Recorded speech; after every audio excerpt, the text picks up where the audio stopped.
બધા, મારું નામ છે પ્રદીપ ને હું તમારું સ્વાગત કરું છું પ્રદીપ ભટ્ટી બ્લોગમાં. તમે બધાને જય શ્રી રામ.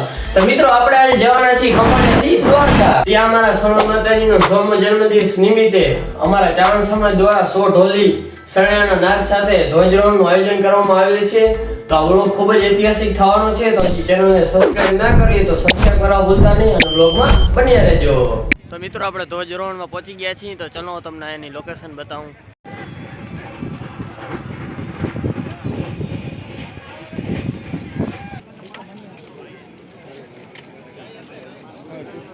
ત્યાં મિત્રો અમે બધા જમવા બેસી ગયા હતા. તમે જમી લે પછી હું તમને મળું. તો મિત્રો અમે બધા જમી લીધું છે ને અમે બધા અત્યારે જઈ રહ્યા છીએ રમત બાજુ. તો વ્લોગમાં બન્યા રહેજો.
પછી વચ્ચે ઢોલીઓ હશે, કાનુડા હશે. ધ્યાન રાખજો, થોડા રાખવાના છે સાપા. અહીંયા રાખ્યા છે, એમાંથી કોઈ લેતા નહીં આવે સાપા. આમાંથી જે પડ્યા છે એમાંથી. તો મિત્રો હમણાં મફતમાં શીશા મળતા હતા, અમે ત્રણે લઈ લીધા છે. તો મિત્રો આ બધી ગાડીઓ છે જે કચ્છથી આવી છે, જોઈ શકો છો. અને ગાડીના પાછળના કાચ ઉપર માતાજીનું બેનર લગેલ છે.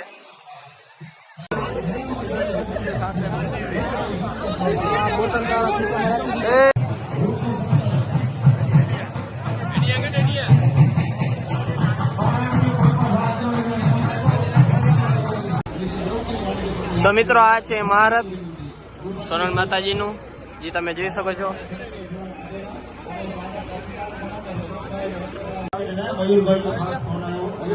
તો મિત્રો આ છે દ્વારકાધીશની છબી, તમે જોઈ શકો છો.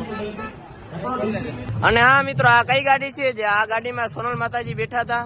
અને આ ગાડી બહુ જૂની છે, તમને બતાવી દઉં. અને વિન્ટેજ ગાડી કહેવામાં આવે છે. તો મિત્રો હું અત્યારે રિક્ષામાં બેઠો છું, કેમ કે મિત્રો હું ને ભરત થાકી ગયા છીએ. વાટ જોઈ જઈને તો અત્યારે પોરો ખાઈ રહ્યા છીએ. અને હજી તમે ચેનલને સબસ્ક્રાઇબ ના કરી તો સબસ્ક્રાઇબ કરવા ભૂલતા નહીં.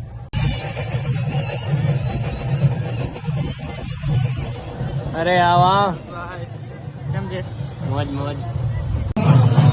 તો મિત્રો અમે બધા નીકળી ગયા છીએ મંદિર તરફ.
તો મિત્રો તમે હમણાં જોયું અમે કેવી રમત કરી અને બધા તો હજી પાછળ આવેલા આવે છે ને અંબે આગળ નીકળી ગયા કેમ કે મિત્રો અંબે આખા ગરમીથી પલળી ગયા છે તમે જોઈ શકો છો અને હજી તમે ચેનલને સબસ્ક્રાઇબ ના કરી તો સબસ્ક્રાઇબ કરવા ભૂલતા નહીં મિત્રો.